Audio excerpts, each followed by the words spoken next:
Hi, good afternoon, everyone. Can you hear me? Yes. Let's wait few more seconds. until some more students come, okay?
I need to share the screen.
Okay, right.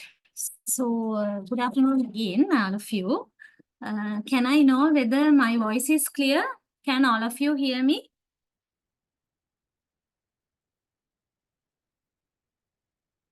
Can you all hear me? Yes, ma'am. All right. Okay, okay. Right. So then hope you all remember what we discussed last. Right. Now we are meeting after 2 weeks' time. Is that so? Yeah, because last week we did not work, no? Right. So after 2 weeks' time, hope you remember what we were talking last. We started our discussion on lexical relations, right? And that is a topic which is there somewhere at the beginning of this module, right? After talking about the words, we moved on to talk about the relationships, right?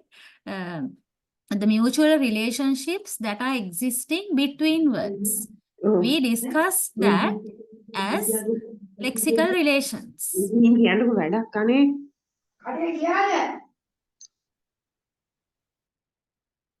Okay, so you all please make sure that your mics are muted. Unless you want to talk, please keep them muted.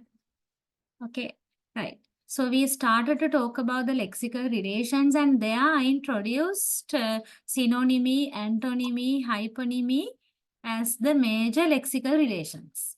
Okay, so we are going to talk about them. Actually, we talked about synonymy the previous session, and we are going to talk about antonymy and hyponymy also, plus some more other types of lexical relations that are not particularly emphasized in the syllabus. But although they are not there in the given syllabus of this module, I expect to talk about them also a little bit, right?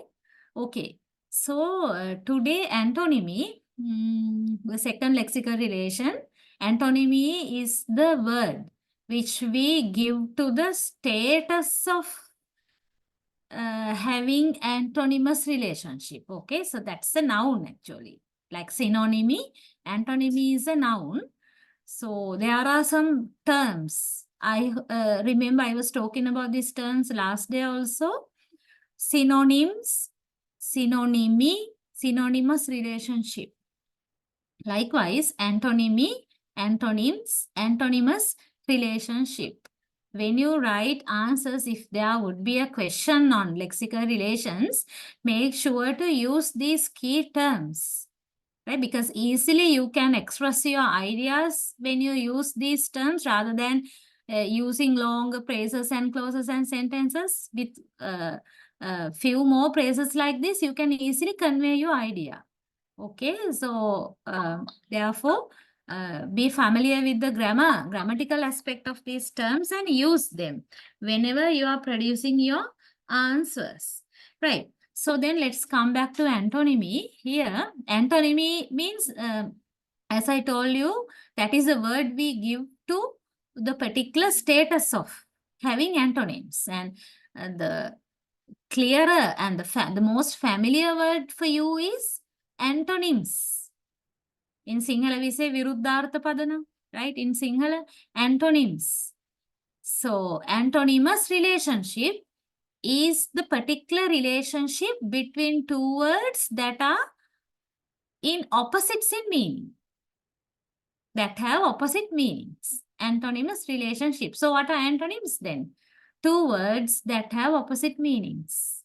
So, this is one of the main lexical relations. If you are asked to talk about or discuss about lexical relations, you have to refer to antonyms, right? Because that's one of the major lexical relations. So now, as you all know, antonyms are the words that have opposite meanings. So that is the simple idea. But when we go beyond this point, okay, we can find these opposites. Opposite meanings can vary, right? When you take two pairs, right? One pair of antonyms and another pair of antonyms, both may be antonyms, but their relationship, interrelationship, although it is antonymous relationship, that may vary from one to the other. So, which means there are different types of antonyms available. Okay, different types of antonyms are there. Namely, actually three types: gradable, non-gradable, and reversive. So, therefore, we are going to talk about these three antonyms, three types of antonyms one by one. Okay, because one is different from the others always. So if you say that you have a very good idea about antonyms, you should have a good idea about these three categories as well. And let's talk about gradable antonyms first. Gradable. We say graded antonyms also for gradable antonyms. And now please check your notes also, because sometimes some examples may be missing here and there. Okay, so that you need to update the note. Gradable antonyms. They refer to words related to the objects they modify. Okay, which means usually we find gradable antonyms among the adjectives. Right, we use adjectives to modify nouns. No? So this modification can be done in different ways. Accordingly, we have we can use adjectives in different ways. So if we come back to our topic of the discussion, that is on antonyms. One category of antonyms is on gradable antonyms, and mostly we can see gradable antonyms among the adjectives. So they are used to relate to the objects they modify. Objects here means the nouns. Okay.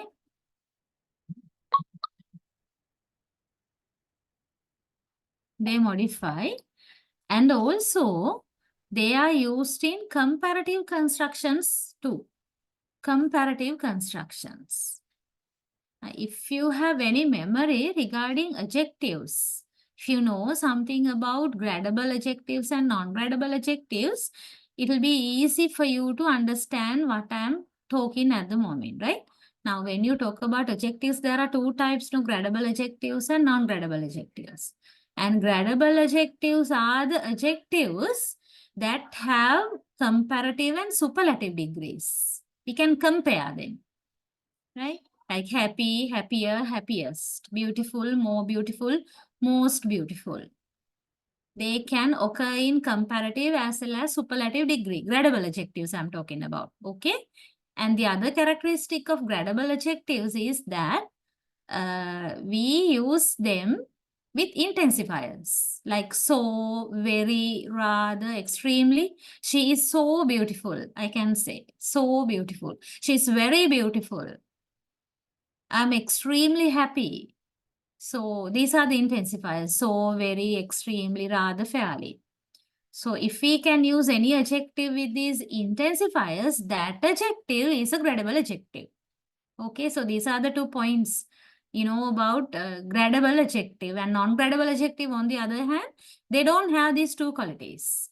Non-gradable adjectives don't have comparative or superlative degree, or they can't be used with intensifiers, so and so. It's there, but here we are talking about gradable antonyms. So usually gradable antonyms would be the gradable adjectives. So they have the comparative and superlative degrees, comparative degrees specially. Okay.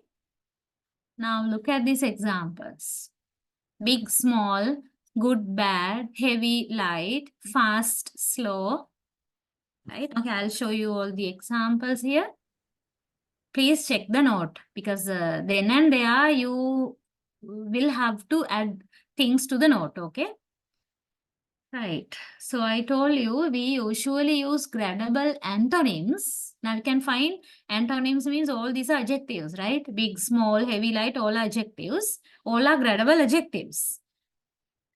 And when they have opposite meanings, we identify them to be gradable antonyms.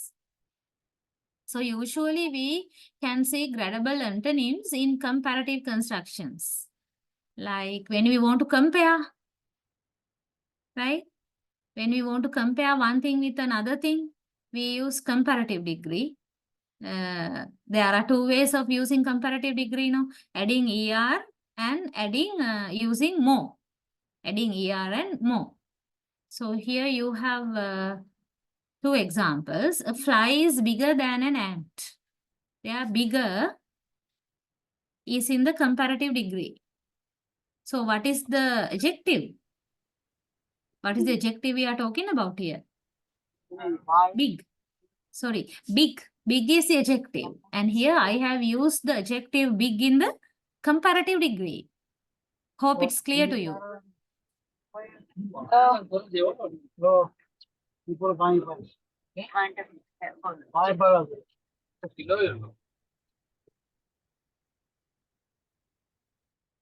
Okay, right. And so big is one antonym and one word, and its antonym is small. Big and small. I have taken this pair here, big and small. So that is an example for gradable antonyms. See how I have used it in sentence. Usually, according to the first point, we say we use gradable antonyms in comparative constructions. So that is why I can use bigger like this. A fly is bigger than an ant. And also, a small elephant is much bigger than a big mouse. Right? So these small and big are gradable antonyms, and you can see that they are always used to refer to the objects they modify. One point is they can be used in the comparative degree, comparative construction. Other point is that they are used to refer to the objects they modify. Objects.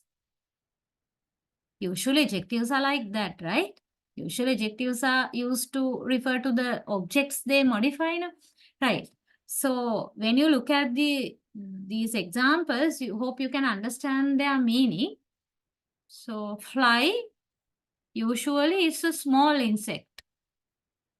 And ant is also a small insect. But when you compare these two small, right, things, fly is bigger than an ant. So I have used bigger to refer to fly. And the second one, small elephant is much bigger than a big mouse. Now, you know, usually elephants and mouse, they are very different in size, right? Elephants are very big and mouse, they are very small. So here, small elephant.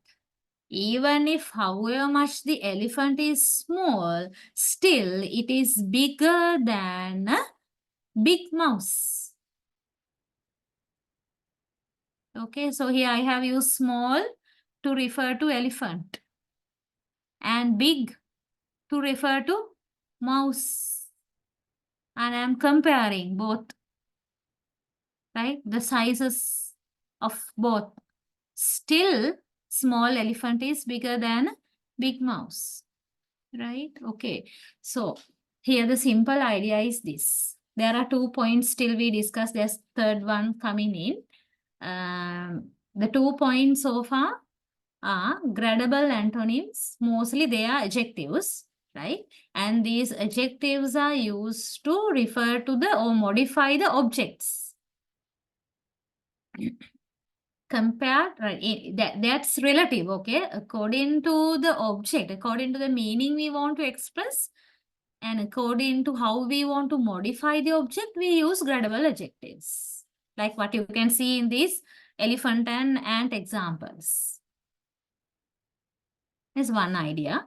The other idea, we can use gradable antonyms in comparative constructions, adding ER. Not always, sometimes using the word more also, right? ER and more. Okay, and there is the third point, third characteristic of gradable antonyms. There is a gradual transition. Sorry. Gradual transition along a scale between 2 points. Okay, okay. Now I will explain it like this. Gradual transition. Now, scale means just take it as a continuum, right? Like the Sarala Rekava continuum. In this continuum, okay, there is the beginning point and end point, right? At the beginning point, you have let's say one example, good, okay, good. And the end point you have bad. Okay. So I have a question for you. Can't these two ends merge? Yes or no? Can these two ends merge means can they become closer? Can't first the beginning end go towards the end point? Can't the end point go towards the beginning point? Can or not? If you are listening now, I need an answer from you.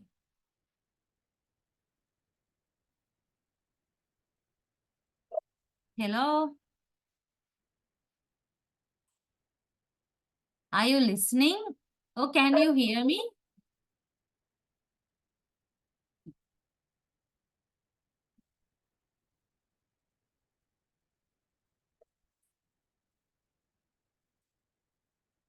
Yeah.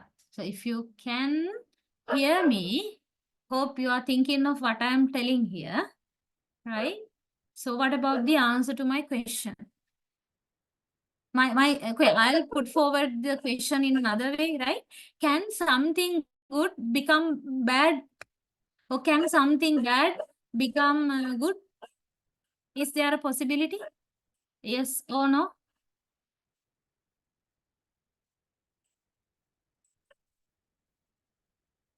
Can change. Right, can change. Yeah. That's the point. Which means something in the at the beginning can move toward the end. Something at the end can move toward the beginning, which means something good can become bad, something bad can become good. Okay, not only good and bad, something big can become small also, depending on the context anyway, right? And something heavy can become light, something fast can become slow. So that is what I mean here by gradual transition. Okay, gradual transition. So from a point, first point, from the beginning point to the end point, there can be a gradual transition, gradual change. That is possible. That is the third characteristic. The next important characteristic of gradable antonyms. Okay, so it can happen vice versa as well. From the end, it can it can come back to the beginning as well. So something heavy can become light. Something fast can become slow. So we can apply to all these examples. Okay, so this is also there for you to understand. Please read this line and get the idea. Until I come back, I need 2 minutes from your time, okay? In 2 minutes, I'll come back. Please read this bracketed line and get the idea.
Are you also there in the meeting?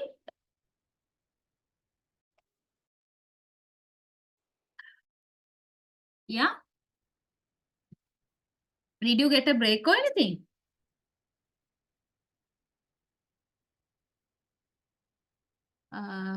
Shall I tell you before I continue? If you are not responding, it's really, really difficult for us to continue the lectures. Okay? So sometimes some of you may have issues in talking. Their mics may not be working and they may be there in a noisy environment. It's all right. But at least by raising your hand or sending something in your chat, please cooperate. Yeah. Thanks, Prabhashini. You need to cooperate to this work, right? Now, this is not anything which is possible with one and only, one person only. I need to make sure whether you are there with me, whether you can get what I'm telling. If not, there's no point in my talking and talking and talking if you don't get. Okay? So therefore, please cooperate. You can switch on your mics and talk. I'm not asking difficult kind of questions. I'm just talking and having chats with you all. So please cooperate. So I ask you to simply go through this bracketed line. Is it clear? Can you understand the meaning? The negative of one member of a gradable pair doesn't necessarily imply the other. Okay, so we'll take big and small, right? The negative of one member of a gradable pair. Now, one member of the gradable pair is big, no? Right? This is one member and small is the other member. So, negative of one member means if you talk about big as one member of this pair, negative of big, what is negative of big? Small. Small. So, it does not necessarily imply the other. So, negative of one member does not necessarily, it's not compulsory to be the same, right? Big versus small. So, negative of big means small and it should not always be the negative of big. That's the idea, which means there is something, there can be something in between. The same idea here we are continuing regarding gradual transition, right? Something which is not big is not, doesn't have to be small either. Hope you can understand, right? Something which is not big does not have to be small. There are so many points in between. And on the other hand, something which is not small doesn't have to be big. Now, if you just talk about the sizes, there are medium sizes, no? XL, medium, so and so. Okay, if you just think about a dress. So that's the idea here. Something which is not good does not necessarily be bad. There can be somewhat good, okay? In between points are there, and that is what I highlighted here, saying gradual transition from good to bad, or from big to small, from heavy to light, or from fast to slow. There is a gradual change. So that is the most important characteristic of gradable antonyms. Hope you all got that idea. Okay. Next, we will move on to the non-gradable, that is complementarity, non-gradable antonyms. So they refer to pairs that are in direct opposites. This is the key idea. In direct opposites.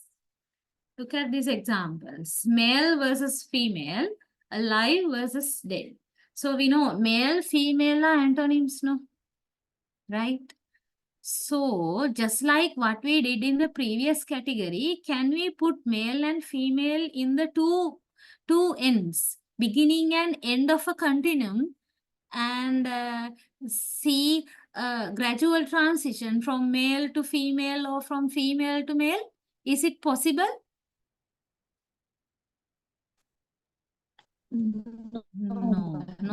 We can't do that, right? I mean, biologically, there can be a possibility a male can become a female with the time being. But biologically, right, that is something else, but we are not considering that aspect here, right? What is male? Male only, right? What is female? Female only. Otherwise, there's no interchange. I'm not talking about transgender thing, right? That's something else.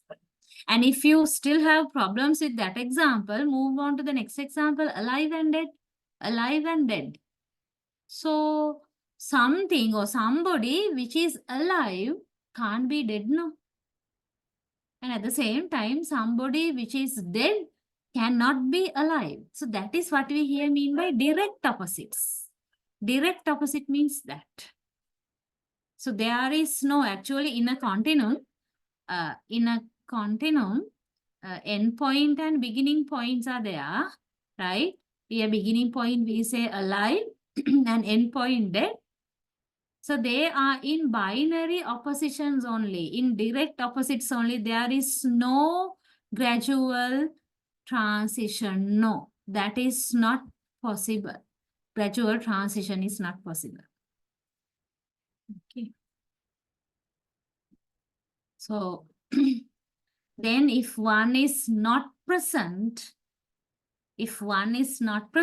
then he or she must be absent. Let's say now in a classroom, I call the names of the students, and when I call the name of one student, there's no response. No response means that student is not present. That student is not available in the classroom. Not present means that. So what does that mean? That student is absent. Not present means absent. Okay. So then hope you can catch the idea of this line. The negative of one member of a non-gradable pair does imply the other member, right? Negative of one member of a non-gradable pair. So male, negative of female, negative of male is female. And negative of female is male. So definitely when you talk about the negative of male, that is female only, not anything in between. And when you say the negative of alive, exactly that is dead only, not anything else. Does imply the other member. Okay, now this is totally different from the previous category. If I go back to that, gradable antonyms. The negative of one member of a gradable pair doesn't necessarily imply the other. So negative of big, that is small, but not always. There can be different degrees of sizes. Bigness or smallness, different degrees. So it does not necessarily imply the other. But in this case, it implies. So that is the difference between non-gradable and gradable antonyms. Is that clear? Did you get the idea regarding the difference between gradable and non-gradable antonyms? Yes, madam. Yeah. And we have the third type also. Okay. Reversives. Third category. So reversive antonyms we say. So they refer to pairs in which the meaning of one is the reverse action of the other. Right. So there are two words, two antonyms in a pair. No? So one word contains the reverse action of the other word. So remember, in reversives, usually we associate verbs. Okay. In gradable and non-gradable antonyms, we are talking about adjectives. And in reversives, we use verbs. Look at this. Reverse action. See whether you can catch the reverse action by reading these examples. Dress and undress. So action is there, dress. And the reverse action of dressing is undress. So that is the antonym of dress. And tie, untie. continue, discontinue, enter, exit. Okay, right. Could you please add one or two more examples on your own for reversives here to the list? First, check whether these examples are available in the note. If yes, you please try to add at least two more pairs, reversive antonyms to the list. If these are not available, you can write these plus something from you. I'll give you 1 or 2 minutes for that.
Okay, what are your examples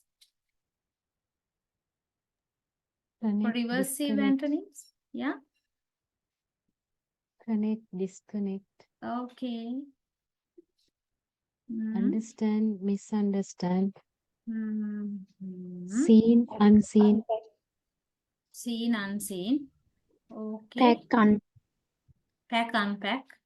Okay. do, undo. Do, undo. Fine.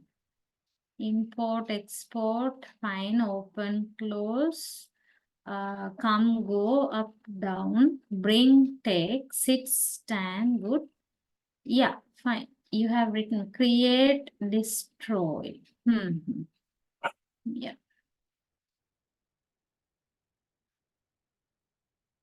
Okay, fine. So have some more examples like that in your list. All right. So I think then the basic idea is clear to you regarding the reversive antonyms, not only the reversives, all the 3 types of antonyms, gradable, non-gradable, and reversives. Okay. Now there is a little bit from the formation of antonyms. Okay, right. Ways of forming antonyms. Now here you have some examples. Actually, still they are not examples. You have to make them examples. I have given you the point here. Adding the prefixes like non, this, miss, un, in. There are some prefixes. So you all know whenever we add this sort of prefixes to the beginning of a root, the meaning of the root word turns opposite, turns totally to its opposite. Okay, when we add non, this, miss, un, or in. And here you have some roots given, right? in two sets, likely, able, entity, descript likewise. So you can just match them with these roots and write the antonyms in front. For example, likely and able, select for both words, select the better prefix from this list. This is the list of prefixes. So from this list, select the most appropriate prefix for both likely and able and write the antonyms in front. So please do it for all the sets. 1, 2, 3, 4, 5 sets are there. So you need to write the antonyms. Then you can use it as examples, right? So this is small practice only. So please do the writing work. I mean, matching is not a big problem, I hope. Right? You can easily match. You need to write them.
Okay. Yeah. Okay, right. So you have written here also. First set, likely, able. What is the matching prefix to make them antonyms? Yeah. Unlikely and unable. Unable. Okay. Yeah. And entity, descript. What is the better one? None. Oh, yeah. None. You None. Yes, that is none. If you can't repeat any prefix, non-entity and non-descript. Non-descriptive. Yeah, so when you write the antonyms, you have to write like that. Entity in front of entity and descript, non-entity, non-descript. And tolerant and visible. Intolerant. Intolerant and Yes, invisible. yes. Invisible and intolerant. Yeah, in here. Intolerant. And behavior understanding. It's clear. Misbehavior. Misbehavior and Misunderstanding. misunderstanding. And the last one, honest, qualified, dishonest, disqualified. Okay. So one commonest way of forming antonyms is to add prefixes that contain negative meanings. So these are such prefixes, non, dis, mis, and in. They have usually, whenever we add them in front of a root word, the meaning of the root word turns to its negative meaning change, right? It turns to the negative meaning, which means automatically it becomes an antonym. It becomes the relevant antonym of the root word. So one of the commonest way of forming antonyms using prefixes. But now there are so many other antonyms without adding prefixes. We have them, right, by origin. Like good, bad, no antonyms, no prefixes, no affix, nothing, but still only the roots, they are antonyms. This is one common way. Like this. Okay. Right now, there are some exercises for you. So the thing is, I have not sent you the. Give me 1 second. They are not there in the lesson material. But I will show them to you, right? Okay, there are some simple ones there for you. But before we go into the simple ones, better to start with somewhat not difficult ones, but okay. Give me another second.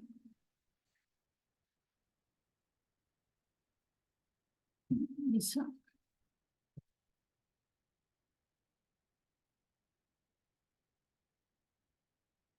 Can you see the screen? Here, this Word document? Yes, ma'am. Yeah.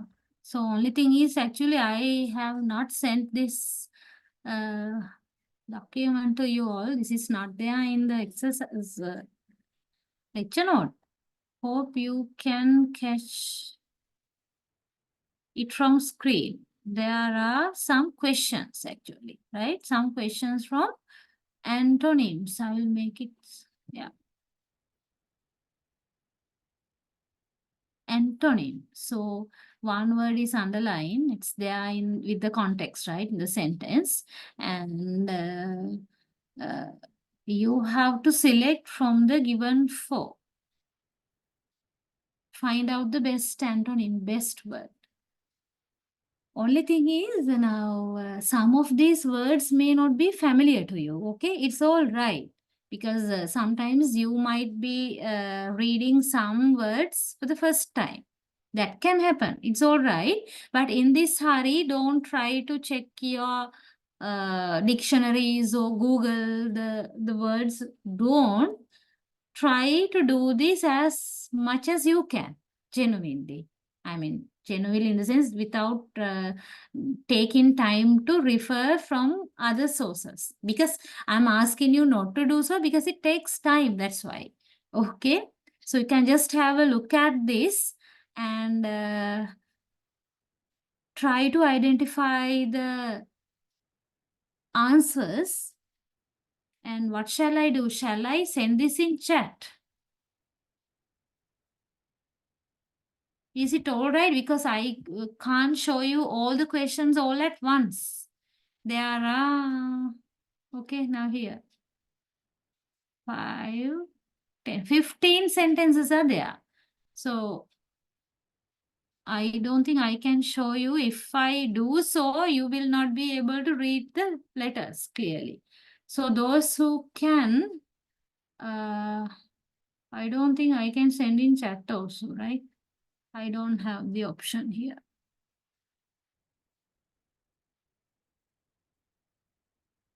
That is the problem. Wait, I'll see. No. No.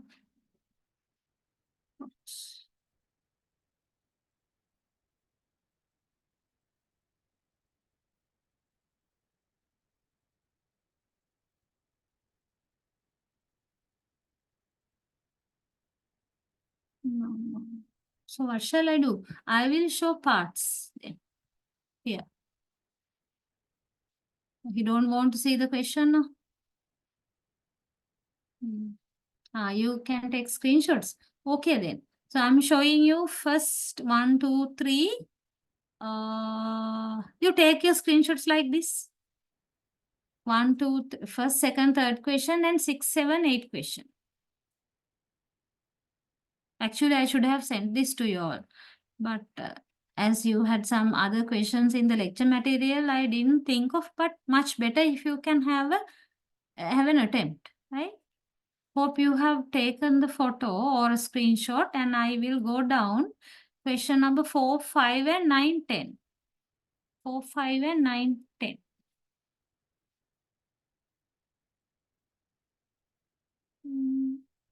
Okay. And there's another 5 remaining. Okay. First 3. Actually, it does not continue, right? It starts with number 1 again. 1, 2, 3. And 4, 5. That's all. 4, 5. So I'll give you around 5, 7, maximum 7 minutes.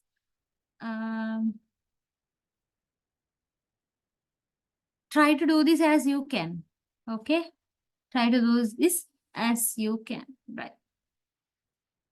After that, we'll see. Don't waste your time to write all these sentences or answers or anywhere, right? Just in a paper, sentence number and the letter of the answer, correct answer. You can just write that also. Only in that manner.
So how's the progress? Done? Or still working on that?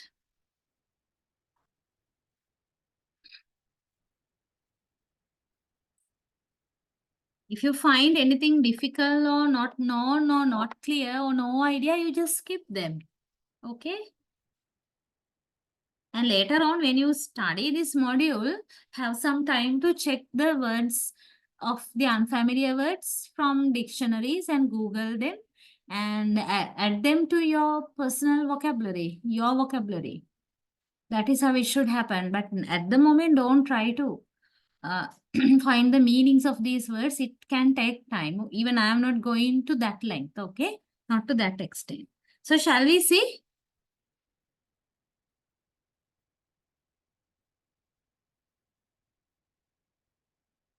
Are you still doing the work? Actually, I don't want any to the point answers here. To the point in this correct answers. That may be difficult. I just wanted you to get some idea regarding a question that can come from antonyms, how it can, how it looks like. Okay, right. So the first one, candid.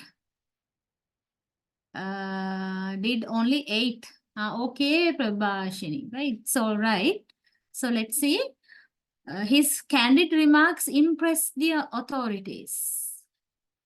So please check the meanings, right? Meanings of these words. And here you have a double work. Double work means now you need to find out the antonyms, not the synonyms. So knowing the meaning of candid is not enough. Okay, knowing the meaning of candid is not enough. You have to know what candid is and then think about the word that carries the opposite meaning of it. Okay, right? So in this list, you have synonyms of the given word as well. But you need to find out the antonym. So anybody has found the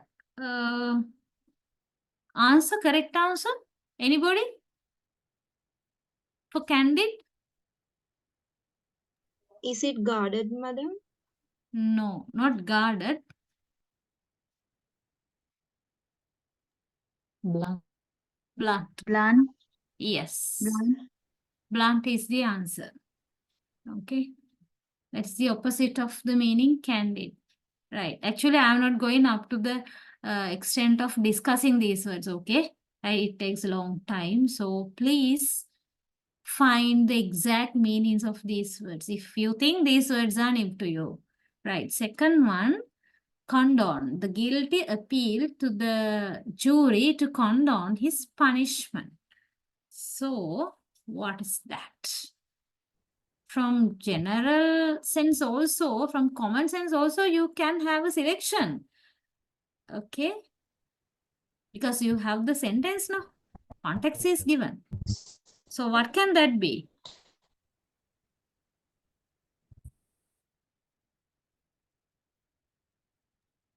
Criticize. Yeah? Criticize. No. Not criticize, not forgive.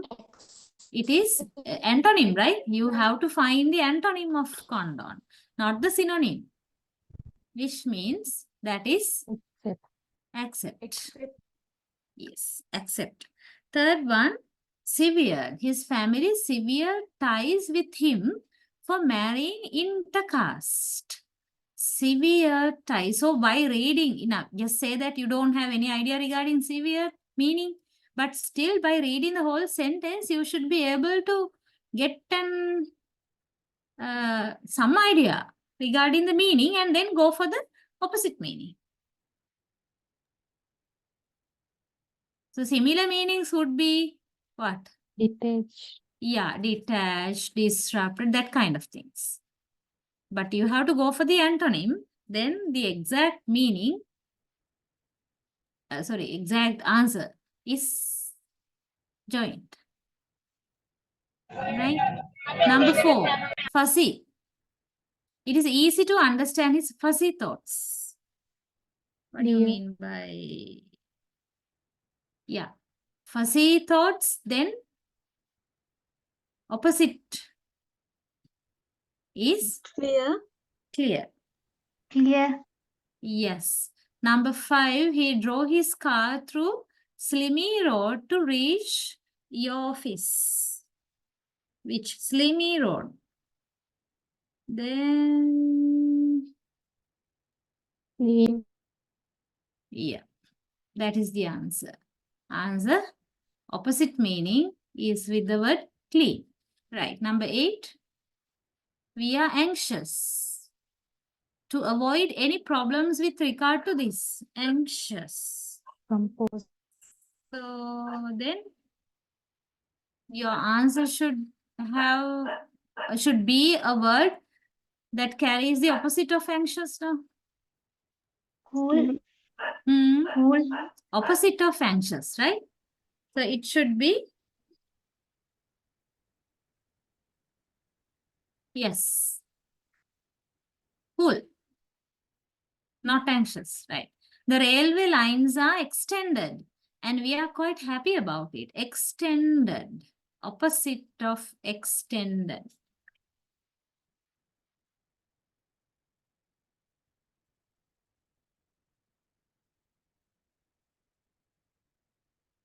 If you have the familiarity with any of these words, you can catch the word, I think. Yeah? Curtail. Curtail. Yes, yes, that is curtail.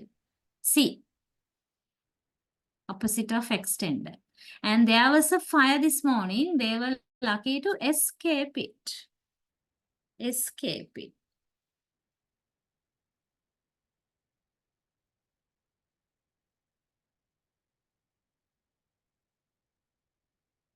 Yeah. Conceive. Arrest, elude, evade, conceal.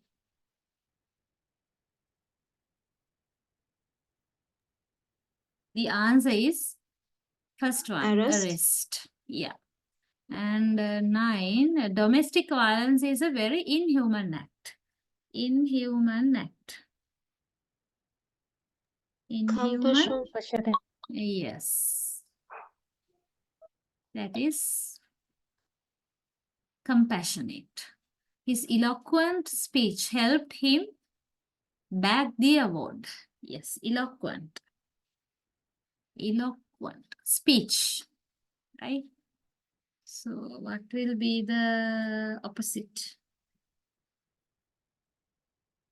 That is lucid, vivid, all are there in one side, right? It is inarticulate. Right. The officer exaggerated the damage caused by the roadies.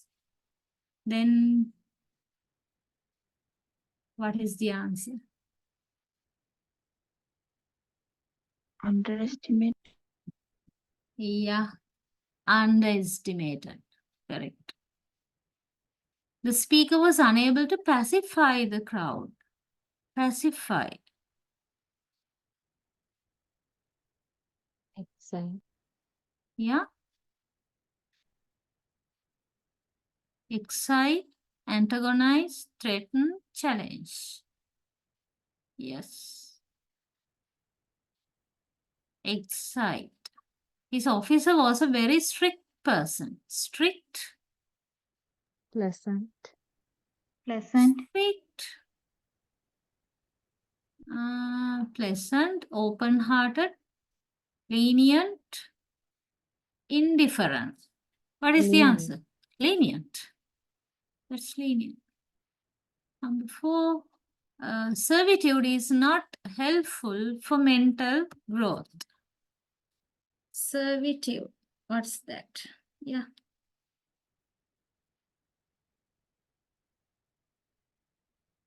Retirement. Freedom.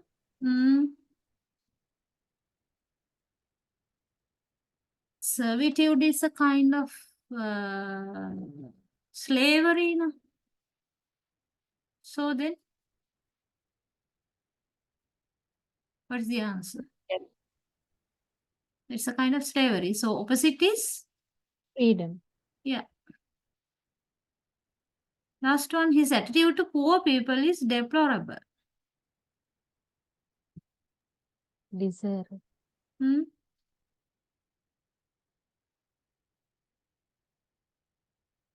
What is this then? Deplorable, commendable, miserable, equitable, desirable. Yeah. What is Commendable. commendable is also correct. His attitude to poor people, no? Attitude towards poor people. What is the better word? Commendable or desirable? Both have more or less the same idea, but according to the context, you have to decide. Desire. Desirable. Because commendable we use to talk about the subject of the sentence. Right? His behavior is commendable like that. But here his attitude to poor people, that is desirable, would be the better word. Okay? Better choice. So like that, hope you got some idea regarding the use of antonyms. Now these questions are quite advanced. I know that, right? I know that these questions are a bit more advanced because some of the words are not the everyday used words. We don't find them often. So as a result, we don't know their environments. I mean in what kind of context they are used and what are their synonyms and what are the antonyms, so and so. But still, it is good if you can add these words to your list of English words so that your vocabulary would be improved. Okay, so that is the purpose of showing and asking you all to do such a work. Anyway, we'll come back to our slides, right?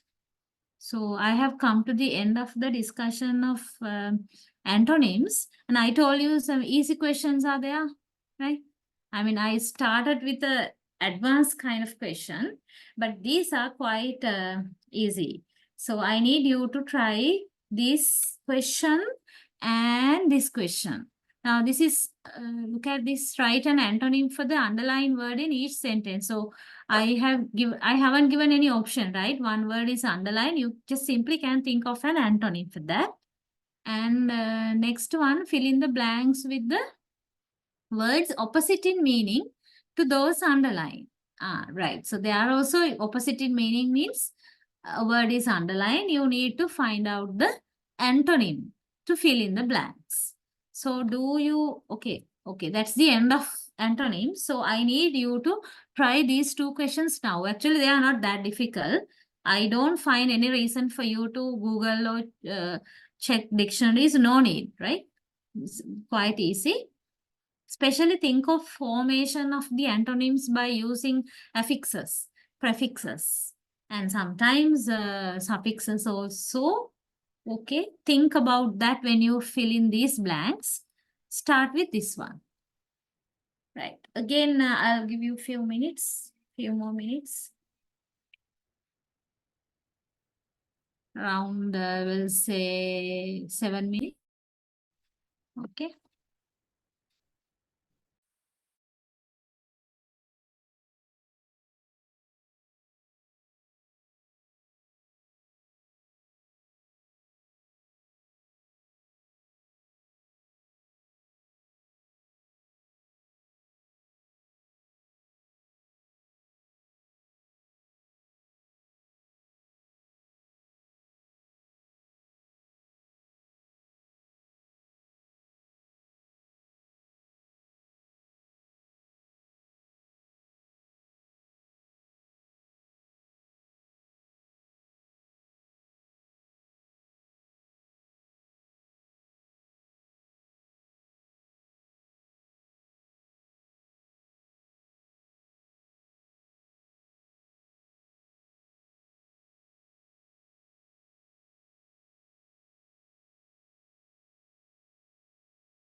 Okay.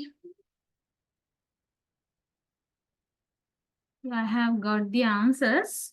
Right. So we'll see. You must have written by now. First one, my room looks very messy. Messy. What would be the suitable antonym for messy? Clean. Clean. Neat. Is that clean? Or neat? Neat. Yeah, neat would be fine. Neat. Even tidy is good, but there's another antonym for tidy, untidy. So messy, you can take neat, fine. The concept was loud. Loud. What can be the correct antonym? Silent. Silent. Any other word? Noisy. Noisy and loud, both are the same, right?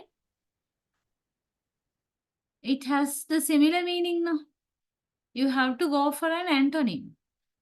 So loud, you can say silent, or rather than silent, Quiet. calm, quiet. Yeah. Either calm or quiet, that's fine. Not quite, right? Quiet. The next one, empty. The cup was completely empty. Empty. What is it? You have the word. Full. Yeah. And everyone was sitting. Sitting in the audience. So sitting. Standing. Standing. That's clear, right? Standing. And the short basketball player went for the what? Can't see. For the rebound. Yeah, short. Tall. Yeah, it should be tall. Okay. Check whether you have thought of the word long. Short and long are very clear antonyms, no? But according to this context, you can't use long, so it should be tall, right? We were uncomfortable at the sporting event. So uncomfortable should be comfortable. Right. And the next exercise, the similar work, right? What looks like a convenient shortcut may prove to be very what? In the long run.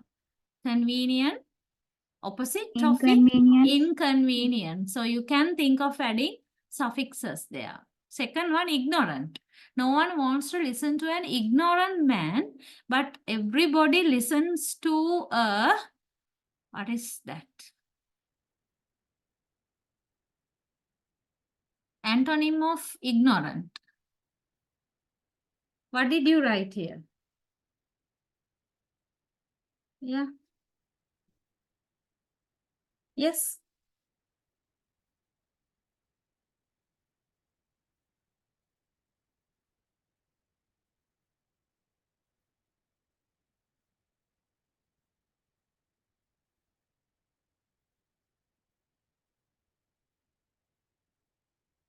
What did you write? You can think of what kind of a man? Wise?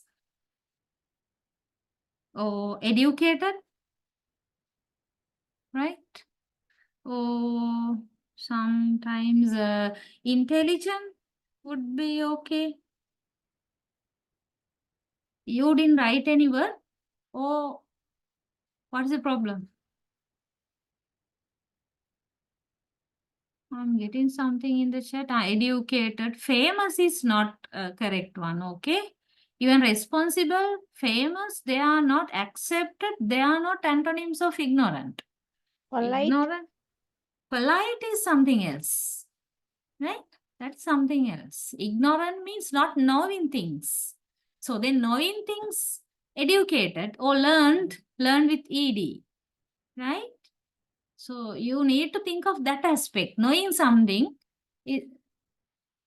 find a word that has the meaning of knowing something. Because ignorant is not knowing. So educated, wise, intelligent, learn, that kind of words can match here, right? Okay. Gold is an expensive metal, while iron is what? Expensive, that is very clear. We can add a prefix.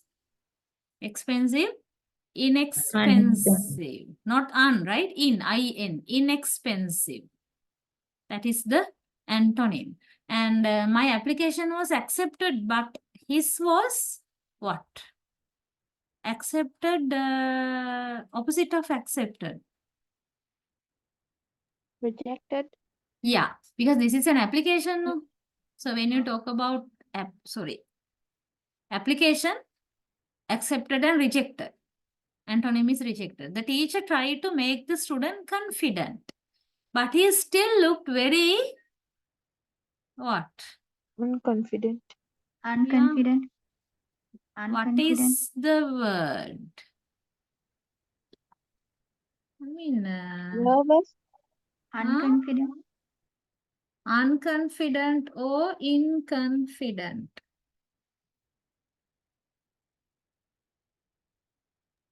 Inconvenient.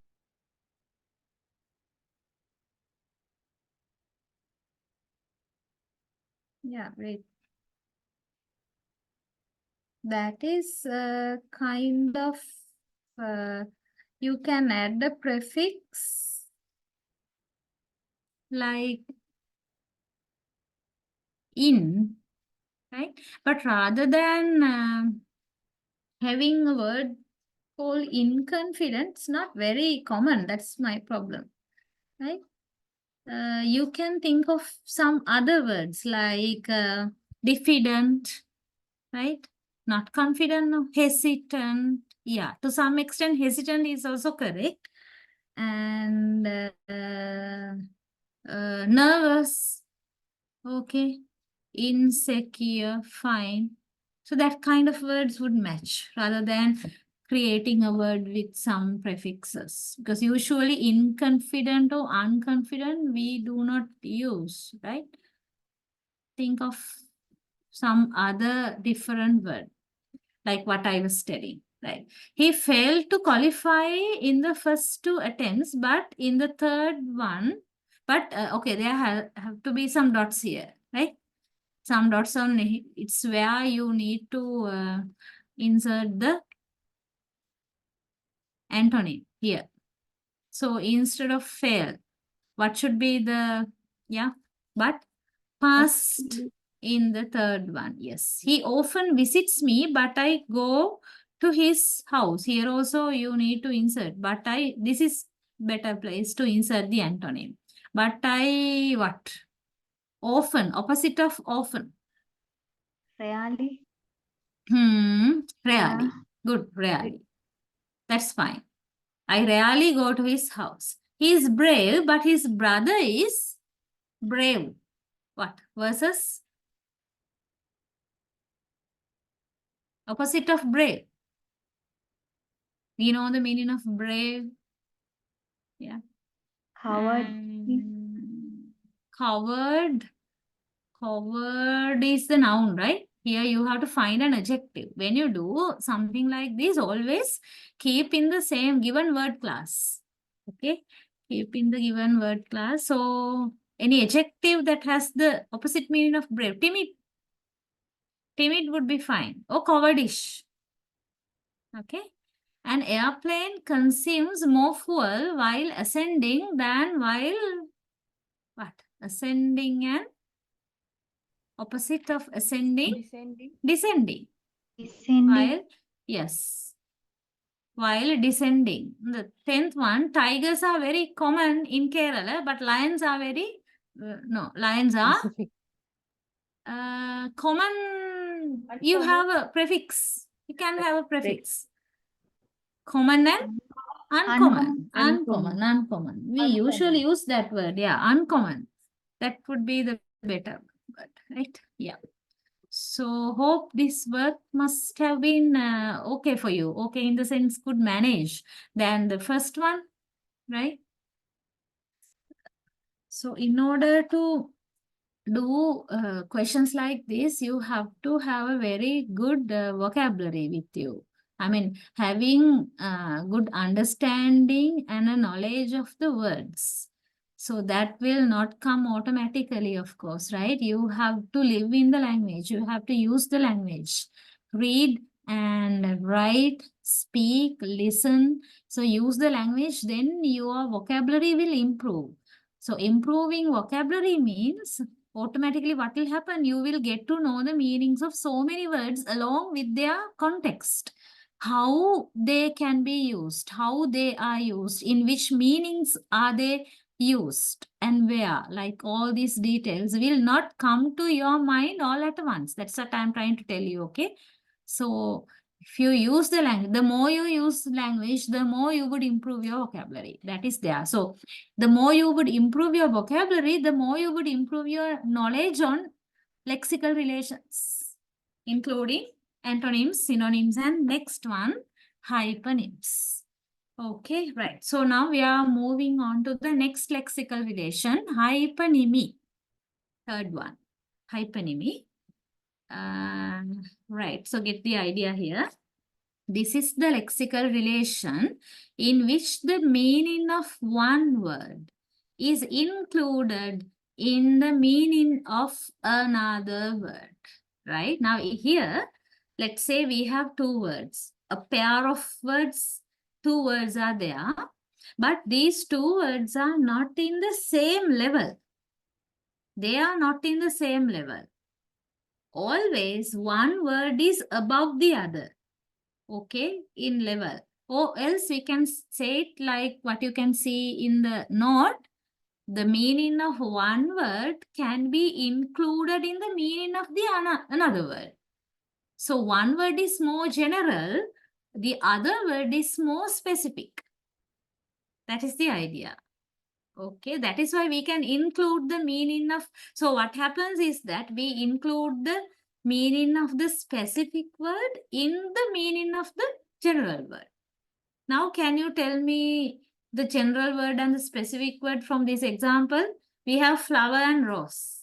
What is the general word? Flower. Flower is a general word. Flower is the general word and rose is the specific word. Specific word. Why is that? Because not only rose, right? There are so many other flowers, other kinds of flowers. Rose, jasmine, dahlia, temple flowers, etc, etc. So many kinds of flowers are there. So all are inside the bigger meaning flower. So therefore flower is the general word and rose is the specific word. So if I just ask you all to think about the principle of entailment, can you remember during the last session, I was talking about the principle of entailment while I was referring to synonyms. So I told you two-way entailment can be seen in a synonymous relationship. Okay, two-way entailment can be seen in a synonymous relationship. Synonymous means synonyms, similar words. Meanings are same. So there we observe there is a two-way entailment. Okay. And what about this hyponymous relationship?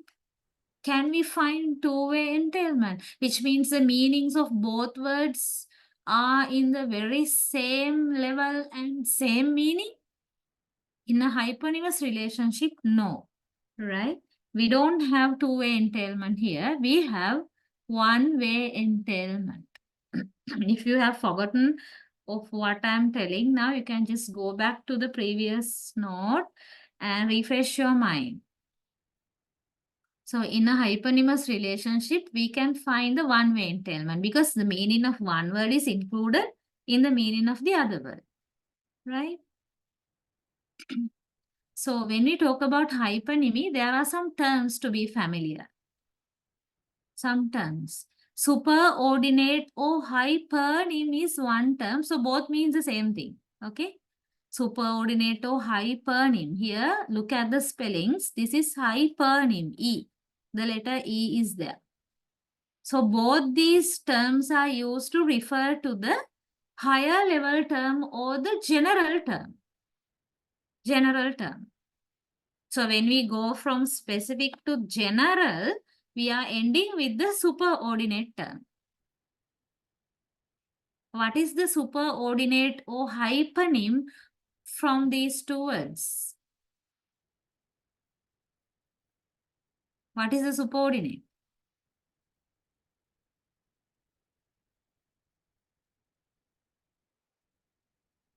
Yeah. From flower and rose, what is the superordinate? Rose. Superordinate, Flower. that is flower. Another word for superordinate is hyponym. Okay, so it's here. It is the higher level term. Higher level term. So flower is the subordinate. And from these examples, animal and insects, the subordinate term is animal. Because Animal. animal is a word that covers up all the animals, including insects. Okay. So that is the superordinate or hyponym. And there's another term, co-hyponyms. Co-hyponyms. Right? Now, they are the words in hyponymy that share the same superordinate. Now, look at this, dog and horse. There are two words here, dog and horse. We observe these two words to be co-hyponyms, right? These are co-hyponyms. Then what is the hyponym? Hyponym, these are two hyponyms, co-hyponyms, right? And what is the hyponym or superordinate term? It is not mentioned here. Animal. Yeah, animal is the hyponym or subordinate. Right? So there are three terms then. One term is superordinate or hyponym. The other term hyponym. And the third term co-hyponyms. When we say hyponym, we refer to one word. When we say co-hyponyms, we refer to several words that share the same subordinate. Right? Sometimes there may not be a single word to include a set of hyponyms. So that problem is also there in practical sense, right? Now look at this example. Guitar, piano, violin, trumpet. What are these? These are co-hyponyms, right? Co-hyponyms. And what is the subordinate of this? Yeah. What is the superordinate? Musical instrument. We have to consider musical instrument, the phrase musical instrument as the superordinate because we don't have one word. No, we don't have one word. So that practical thing is there. Okay, single term you may not be able to find a single term as the subordinate. It can come in phrases or like in this manner. Right. Okay. So now these are the terms you need to be very familiar in hyponymy. The more general or more inclusive term is the superordinate or hyponym, right? And the more specific term, hyponym. And two or more hyponyms of the same subordinate, we call them co-hyponyms. They are the co-hyponyms, right? So without messing them, you need to clearly take these terms into your mind, right? Okay, now we have very small work, very, very small work. Please check your notes. I can't remember whether I have added this question there. Anyway, this is there on screen, right? So you need to arrange these sets of words from general to more specific, okay?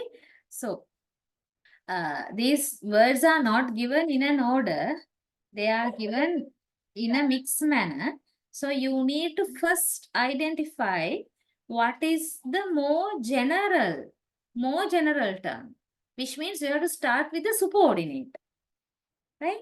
And then go for the next more general term. Next more general term. Likewise, the final item of your order should be the most specific term. So, okay. You need to reorder these words according to the hierarchy from general to specific. Only 3 sets are there. So you try them now. Okay, do it now.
Yeah, I'm getting the answers now in the chat. Shall we see? I think the time is enough for you to rearrange the order. First one, mouse, rodent, mammal, rat. Tafima. Yeah, I can see your answers, and even Nush. I can see your answers. Mammal, rodent, rat, mouse. Mammal, rodent, rat, mouse. Tafima, mammal, rodent, mouse, rat. Okay, second structure, build. I'm reading your answers, okay? I will show you the answers anyway. Structure, building, bungalow, cottage, house. Let's see. Who is Nush? No. Only Tafima has sent an answer. Soumya, Yama's Road, mouse rat. Okay. Third one, aunt, person, relative, female, cousin. So, what about that? Relative, female, person, aunt, cousin. You have to think again. Yeah. What about the third one? Person, female, Person. relative, cousin, aunt. Check again. Female or relative. What is the more general word from female and relative? You have to decide that. Female. Yeah. Person, relative, Relative. female, Yeah, yeah. aunt and cousin. Aunt and cousin. Yes. Okay. Right. I'm going to show you. The first one, mammal, rodent, rat and mouse. Okay. Second one, structure, building, house, cottage, and kind of cottage would be bungalow. Right. Okay. And then third one. Person, relative, cousin, female, finally, aunt. Okay, check with your arrangings, right? See whether you have correctly identified the order.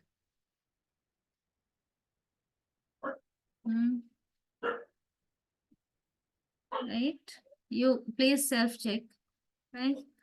Okay, now we have something different, kind of different work.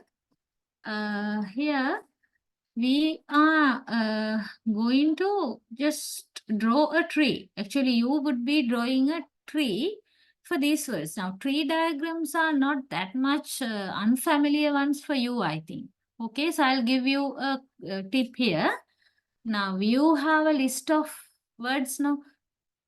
Diamond, ruby, gemstone, sapphire, granite, emerald, and stone. So, list of words are there. So, identify the superordinate first, which means the most general word, superordinate, and you can start from that. And once you identify the superordinate, then think which words can come in the next level, next general terms. Are there two words, or is there only one word, or are there three words likewise? Identify the words, more general words in the next level, and then the next level. So likewise, in different levels, you can identify accordingly, you can draw the tree. So you may have two branches at the beginning, right? Now please ignore these unnecessary lines that are automatically drawn. And then you can have the next levels, so likewise. So this something like this is called a tree diagram. So actually don't have many words here to have a very big tree. But try to organize these words in a way so that you can put them into the branches of a tree. I'll give you a few minutes for this also.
Excuse me, madam. Yeah.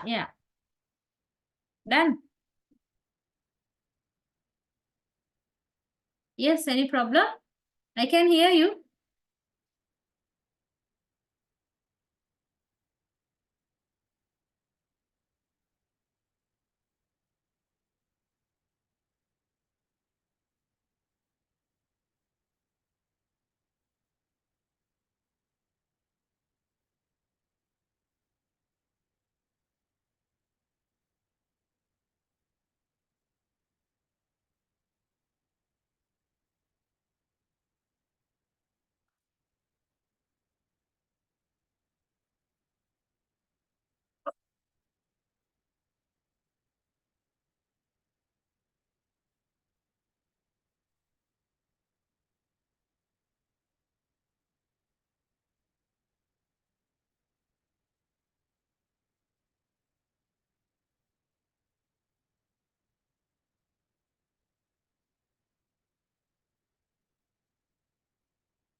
How did you do the work? So what is the hypernym or the subordinate term?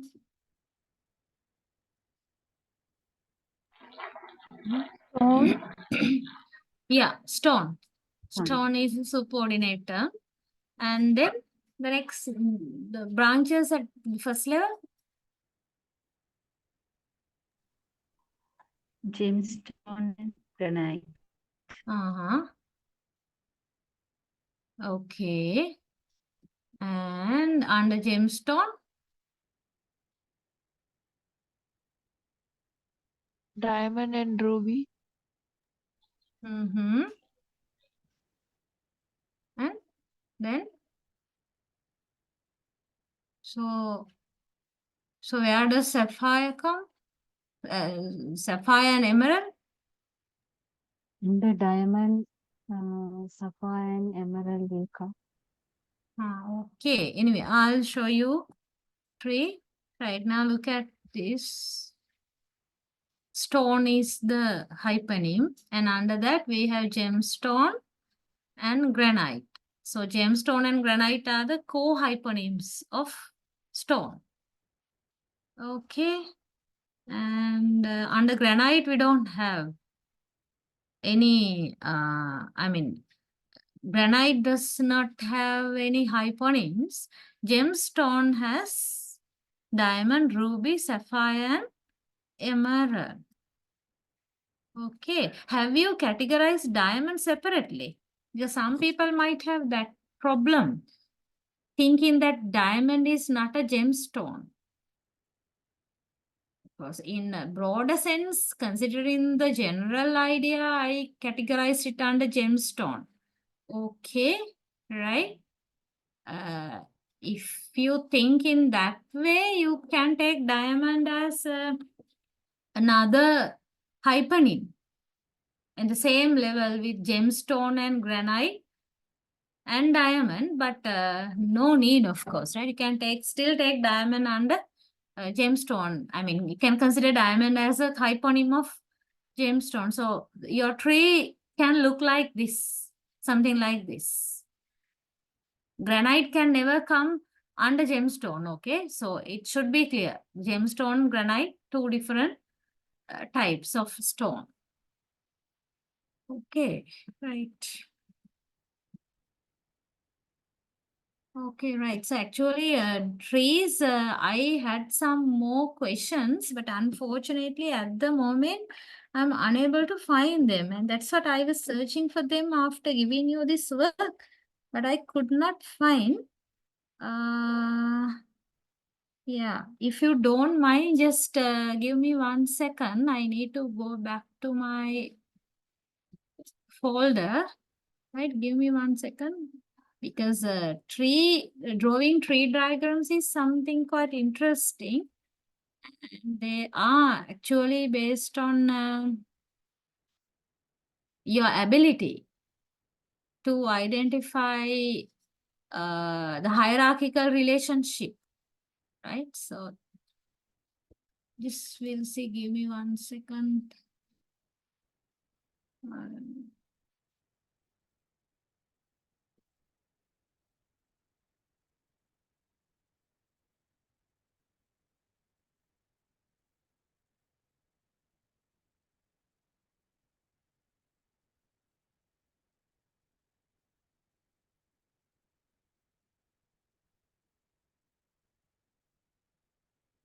I don't think I can find them in this computer.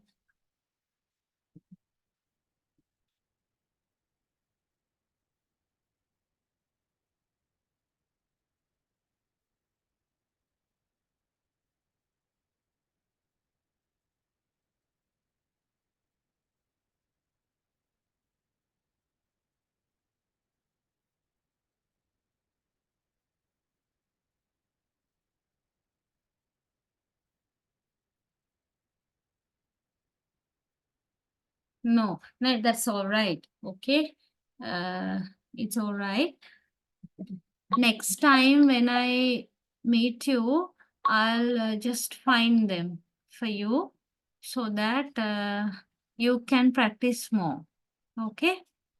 on drawing tree diagrams using the words. Actually, your knowledge in identifying when you are given a list of words, you and ask you to draw a tree diagram, or simply ask you to identify the hyponym and hyponyms. That ability is very much required, right? For you, I mean, you should be able to identify or notice the general word, the word that has the general meaning, and also the word that has the most specific meaning.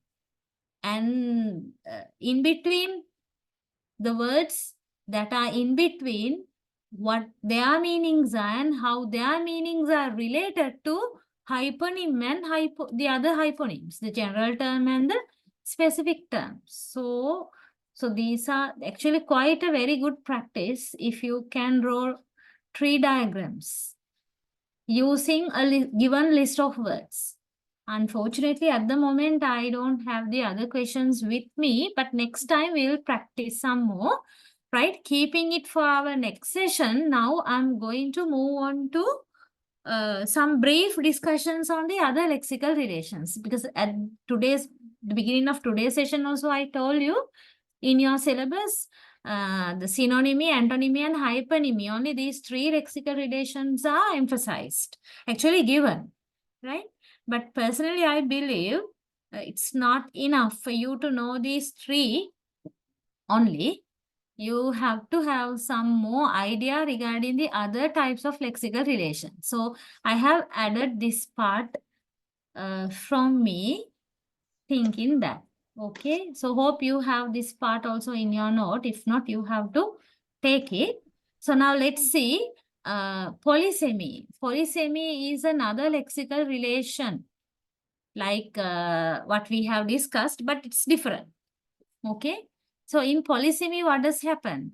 Polysemy is a word that has two or more related meanings. Two or more meanings, okay? One word carrying several meanings, but here the particular thing is these several meanings are related to each other. Related meanings. Polysemy. So food is one example. Okay, I'll go for the right. Food is one example, and that's common example, right? A word which is commonly used to illustrate polysemy. So whenever you see the word foot, what do you remember? We use foot to refer to the foot of a person. Okay. And also foot is used to refer to the bed, foot of the bed. And also foot of the mountain. When we talk about the mountain, the peak is there at the top level and foot is there at the low level of a mountain. So foot is used to talk about the foot of a person, bed or mountain. So you can see these meanings are related, although, I mean, the same idea, same meaning, more or less the same meaning is there, although the object can differ. So that is the characteristic of polysemy, right? And there's the other lexical relation, homonymy. Homonymy. There, we are talking about a word, right? Here is also a word that have two different meanings. That is why here I have mentioned two words. Actually, two words means their meanings are different from each other. And these different meanings do not have anything to do with each other. Their meanings are not related. Unlike foot example, unlike polysemy. In polysemy, more or less the same meaning and related meanings. But in homonymy, right? The same word, same pronunciation, same spelling, but it has meanings that are totally different from each other. So bank is the commonest example we can talk. in talking about homonymy, right? Bank. So we have bank in a river, and also we call bank, we use the word bank to call financial institution also, right? Same word. You can find same word, same form, same pronunciation, but meanings are totally different. So that is the nature of homonymy, right? Nature of homonymy. And we have another lexical relation, homophony. Homophony. Homophones, we call homophones. So homophony, they are, now you can guess the meaning. Homo means same, no? Right? Homonymy also there, we have the word homo. Homo means same. So homo means homonymy, same forms, but different meanings. And homophony, same form refers to sounds. So homophony, same sound. Same sound means same pronunciation. Right? Same pronunciation, but the form is different. Form is the spellings are different, and what? Meanings are also different. Homophony. So you have two. TO2, TOO2, TWO2. Three different homophones. They are homophones because their pronunciation is almost the same, right? I'm not telling 100% same. Sometimes we drag a little bit more than the other word when it comes to say two compared to two, TO2. So such kind of small slight differences are there, but still almost the same pronunciation, but the forms are different, the spellings are different, and meanings are also different. That is the nature of homophony. Okay, right. So these three you have to be familiar with. Polysemy, homonymy, and homophony. And there's one more there in the list, collocation. Collocations are not exactly like polysemy, homonymy, or homophony. In collocations, we are paying our attention to the words that occur together. Right? Whenever we mention one word, automatically we mention some other words that are related to that word. So that's a relation between words that frequently occur together. Right? Now, when you look at the examples, you would understand collocation. Salt and pepper. Right? Whenever we mention the word salt, the word pepper also comes with it. Especially when we refer to meals, taking meals in a table, right?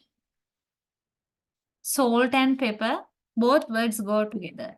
Similarly, cups and saucers. With cups, we use saucers. So they collocate. So if I ask from you, what are the words that collocate with cups? Your answer is saucers. And what is the word that collocates with salt? Pepper. Okay.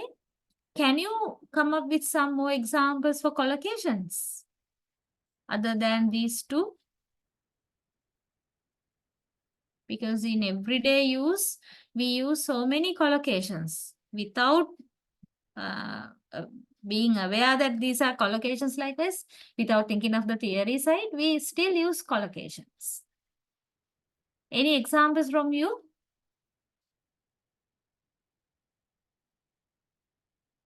For collocations? Yeah. Okay, before that,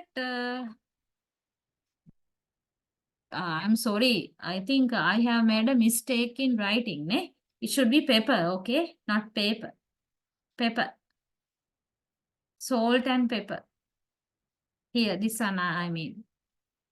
Thanks, Fafima, right? For making me notice that this one should be pepper, okay? Yeah. So any examples from you? For collocations, what are the words from English language? Collocations are there in Sinhala in any language, but in English.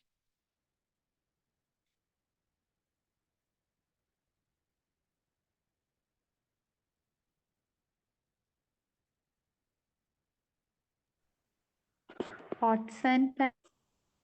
Yeah. Pots and better to type Pots and here.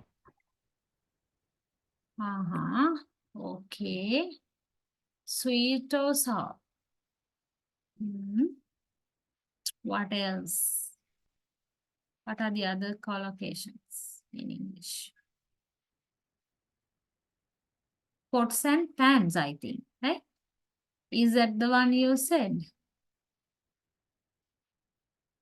Must be pots and pans. Books and pencils.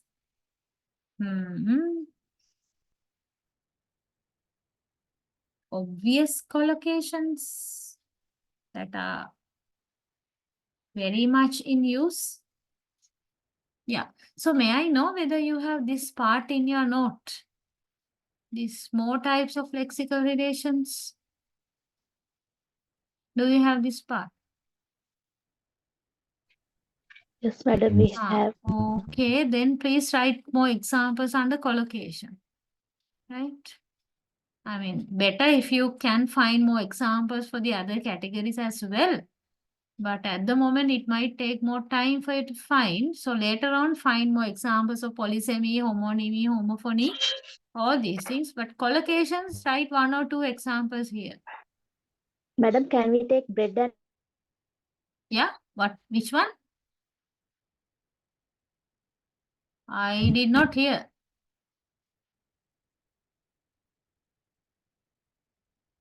No. Who said that? Hansika, is that you? I'm really sorry, I did not. Bread and butter, madam. Ah, right. Bread and butter, that's fine. Yeah. Bread and butter. Okay, right? So please think and find some more and write here collocations. I want you to do that work on your own. Okay.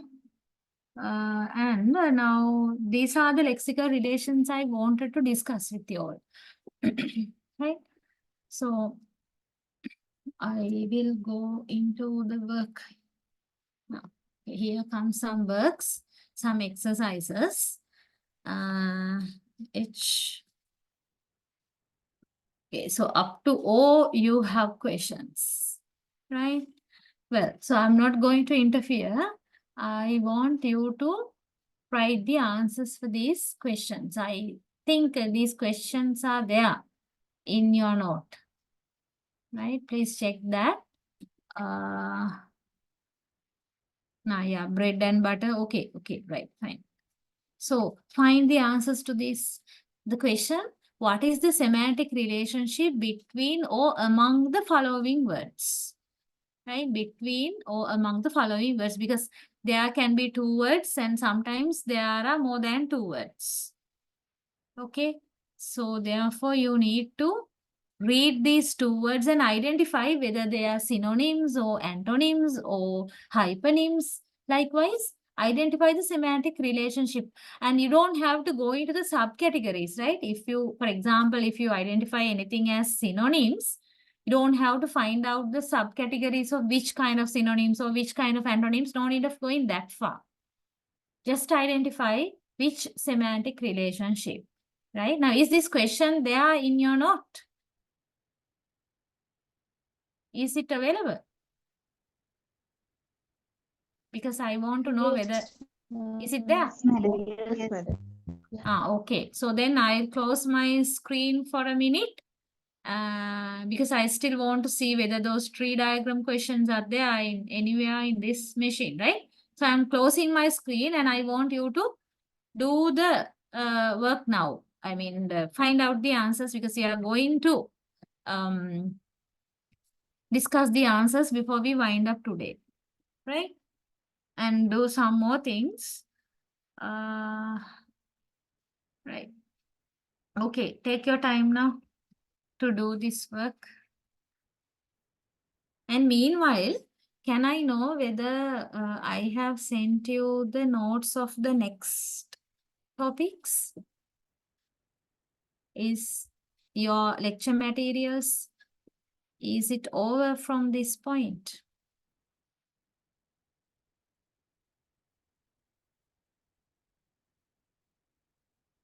Hmm? Yeah, I myself will check.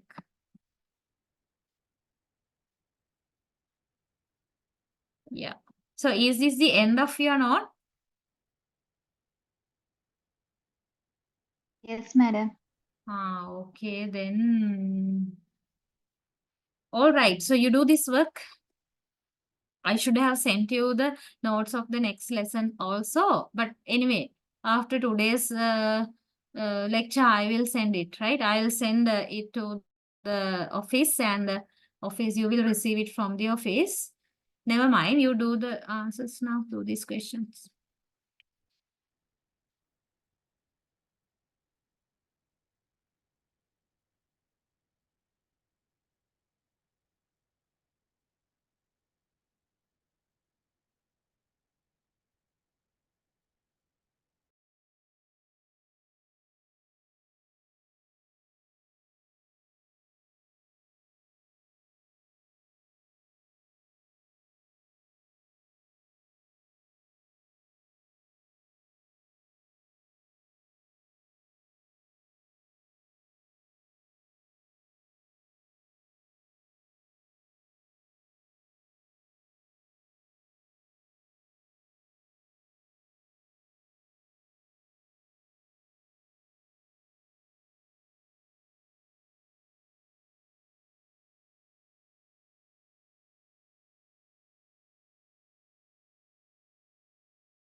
Right. So you say here you got assignments. So any problem with the assignment while you are doing the work, you can talk. Any problem with the assignment?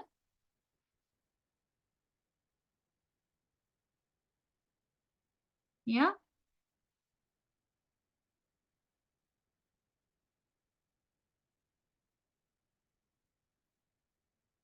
No.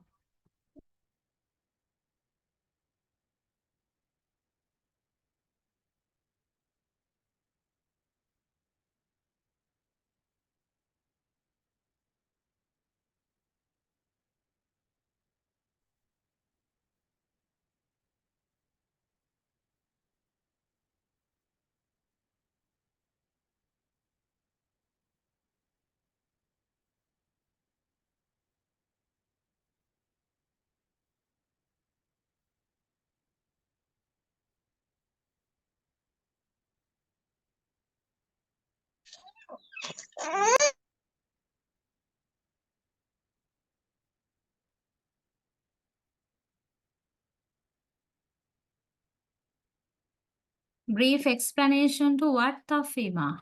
What do you mean by that? Regarding what?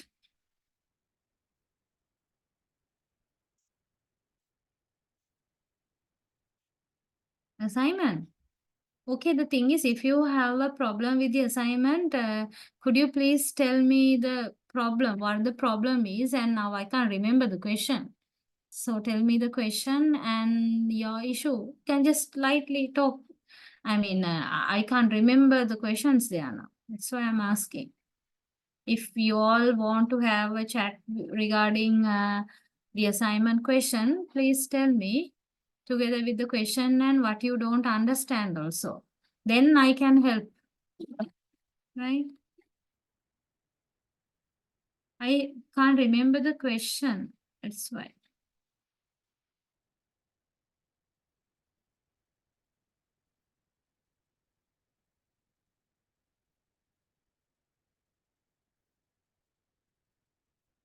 Tafima? Madam, there are three questions, madam. Mm-hmm. Okay. First one is examine the relationship between morphology and the other linguistic components such as syntax, Okay. phonology, and semantics. Mm-hmm. Okay. How do these components interact with morphology in language, structure, and processing? That is the first question. Hmm. Okay. The other one? So how do I start? The Sorry? other one is, second one is, madam, discuss the role of morphological process of affixation, compounding, and reduplication in creating new words in languages. Provide examples from different languages to support your discussion. Okay. Two questions. Third one is define morphology and explain its importance in the study of language. Provide examples to illustrate your Oh, okay. explanation. Okay. Right. So what is the problem? Then, I mean, is it that you don't understand the question or don't have an idea what kind of answer should come into these questions? So what is the issue? Madam. I need to get an idea, madam. Yeah. Now regarding the second question, Nantin Tafima, right? Am I correctly pronouncing your name? Tafima.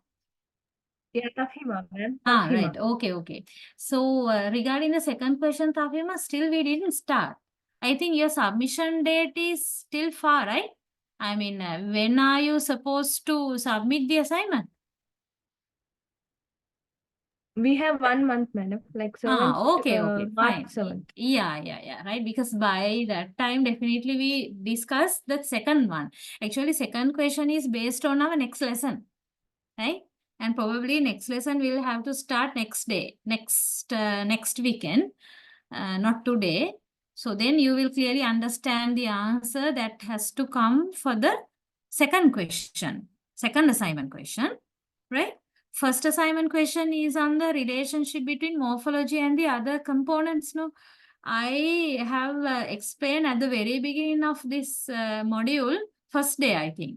Okay, first day I was introducing the components of language, components of linguistic analysis as phonetics, phonology, morphology, syntax, semantics, and pragmatics as well. So I was talking about, actually I was explaining the study areas of these each and every component. So at the same time, I have told to you, as I remember, okay, none of these components can function alone. I mean, these are systems, these are subsystems of language. Phonetics and phonology is one subsystem. Morphology is another subsystem. Syntax, semantics, they are other individual subsystems, right? So system means it itself can function. No? Morphology itself can function. But at the same time, it functions in relation to the other systems as well. I mean, morphology, what's happening? We are talking about the structure of words. We study the internal structure of the words in morphology. But we can't do it without talking about how we can form words by combining several sounds together. And that is falling under phonetics and phonology. Okay? In a way, morphology and phonology are connected. And also, if you think about the other side, only words in isolation do not exist in a language, no? Right? Words are related to, each other, as well as they are combined and they are ordered to form sentences. Words are there in a sentence. Without words, we can't think of formation of a sentence. So in that manner, words and sentences are interrelated, which means morphology and syntax. And also, when we talk about words in morphology, each and every word should have a meaning. No? If there's no meaning, we can't consider anything as a word. Which means morphology and semantics are interrelated. In semantics, we talk about meaning. Okay, so this is what I was explaining at the very first day. Accordingly, you have got the assignment question, right? That first question. So when you organize your answer for the first assignment question, you have to think about that aspect, right? And just organize the facts, what I was just telling, with your own examples. You can take examples from sounds and show how sounds are combined to form words, right? And you can show how words are used to form sentences, how words are used to form long phrases and sentences. So all these things will show you the interconnectedness between morphology and the other components, such as phonetics, phonology, syntax, and semantics. Okay, I was explaining this very briefly only, hoping, because I don't want to give you the answer itself to your hand. Okay, you have to think and you have to organize your answer in a proper manner. That is the answer. I told you the answer. Right. And third question, Tafima. Third question is on, could you please repeat it? The importance of morphology, something. Yeah, ma'am. Define morphology and explain its importance in the study of language. In the study of language, yeah. The study of language means Yeah, provide linguistics. examples. Okay. Examples you have to provide anyway, right? Whatever the question you are answering, whether the question does not say, if the question says it or not, you have to draw examples to whatever you are writing to prove your points. Okay, keep that in your mind. So when you think about the third question, importance of morphology in the study of language, no? Right?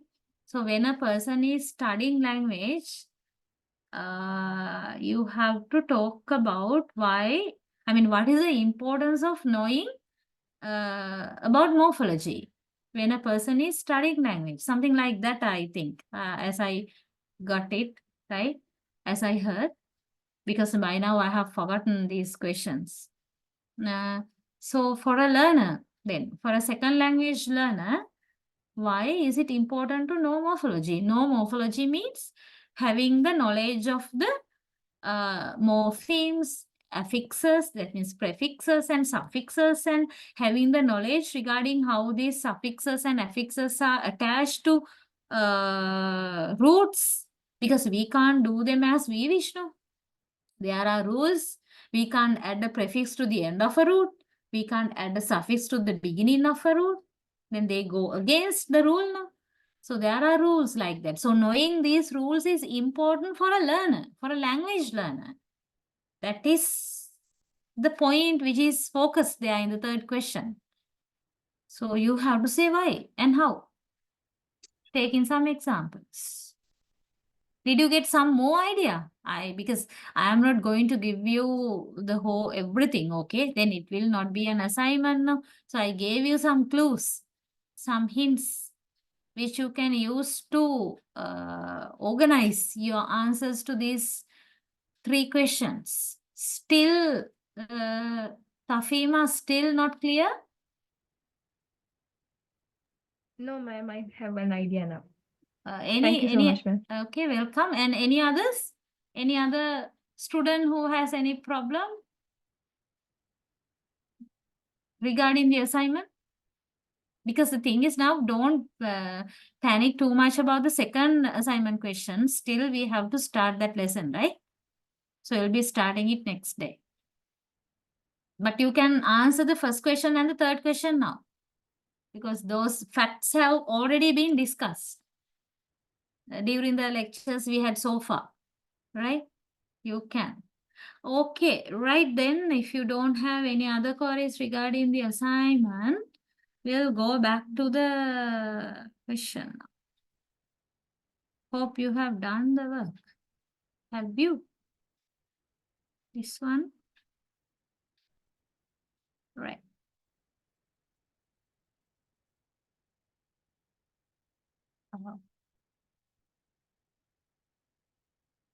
Okay, right. So the first one then. What is the semantic relationship between couch and sofa? What is that? In one word, you can give the answer anyway, right? Synonym? Don't. Yeah, they are synonyms.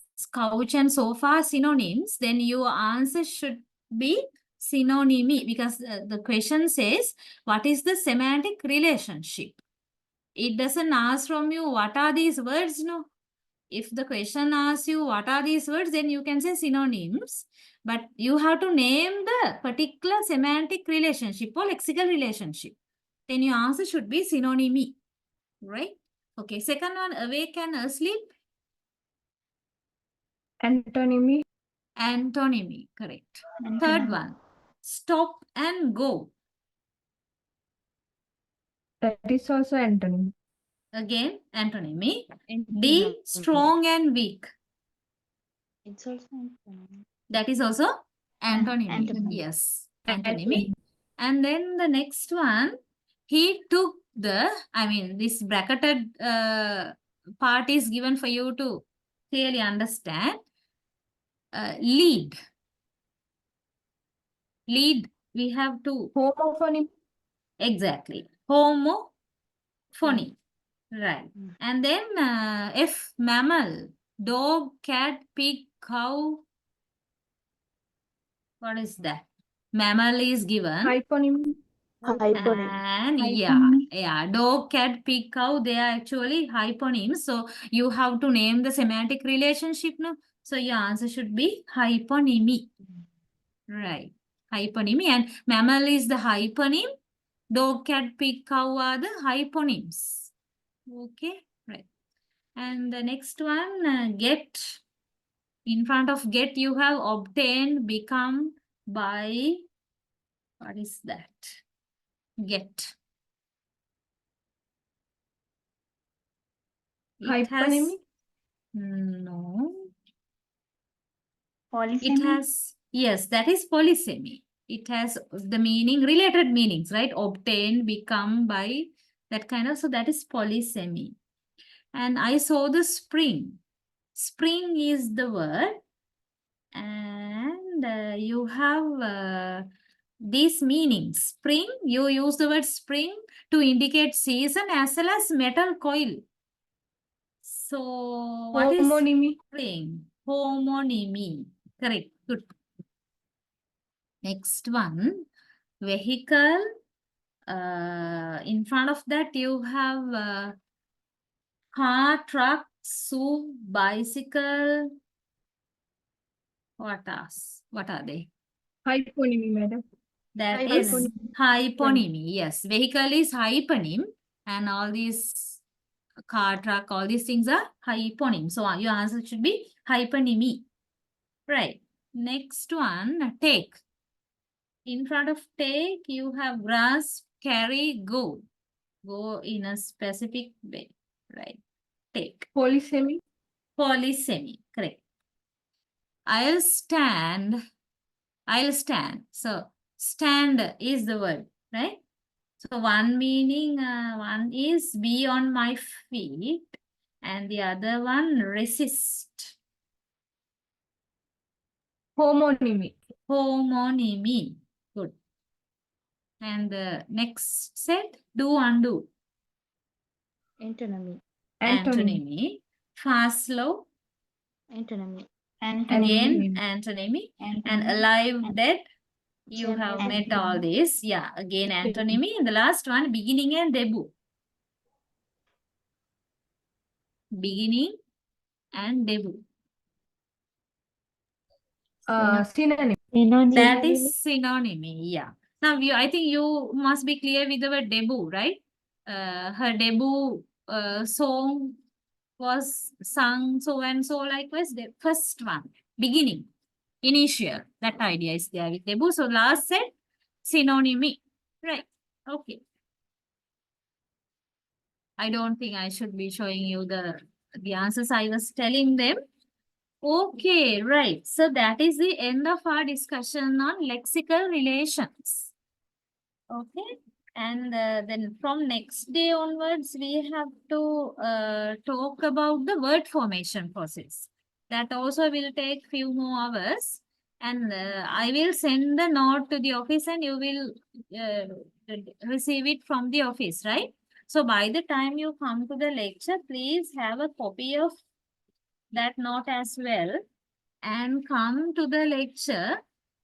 Then it will be easy for you to make whatever the additions to the note, updates to the note. Okay, it's the same method, same way. Right. So now we have come to the end of several topics now. Words and then lexical relations among the or between the words, right? Any problem you have, it's time now to ask. If you have any problem or any doubt regarding the areas we have discussed so far, this is the time.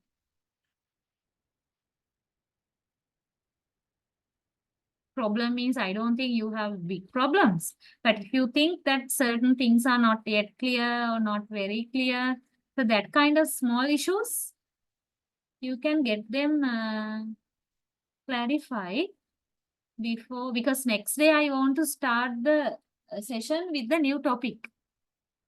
Right? So therefore,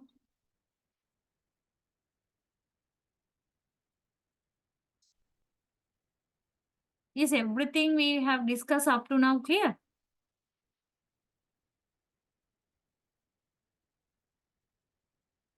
So how can I know, right? Because you are not talking people now. Yes, madam, it's clear. Right. I mean, just feel free to tell anything.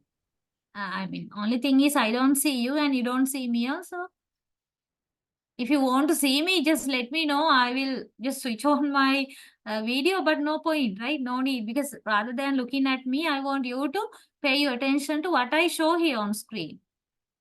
That is why I'm giving priority to the slides, to the screen.